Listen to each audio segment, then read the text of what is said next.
Hello everyone, it's Justine. Today I'm going to open up day number 13 for my Crafty Advent Calendar.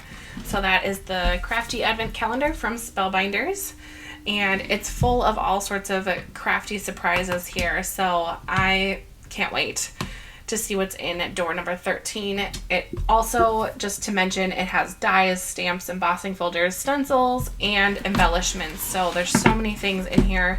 I've loved everything so far, all 12 days, so let's see what's in door number 13.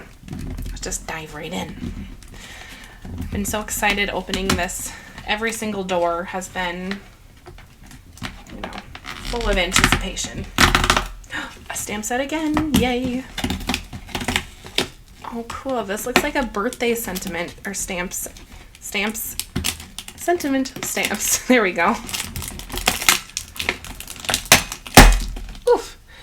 All right, we have some sentiments. Let's grab some paper here. Yellow today.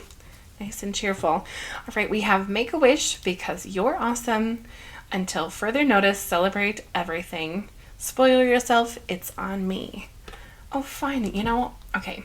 First off, until further notice, celebrate everything. I love that. That is a fun way to think about things. Also, spoil yourself, it's on me would be perfect for a gift card holder. So you could stamp make a wish, maybe even put the happy birthday dies from day, what was that? Day 4, it's been a while. And then add spoil yourself, it's on me on a little gift card holder, and that would be super cute. And that could go for anyone, young, old, anybody, All right. Oh, also make a wish could be kind of like with the wizard, Down here we have the wizard from day number 6. Make a wish with the wizard. Just some ideas. Anyway, thanks for watching day number 13 here. And come on back tomorrow for day number 14, which is where? Let's see. Can't even find it. Oh, hello. It's right here. All right. We'll see you tomorrow. Bye.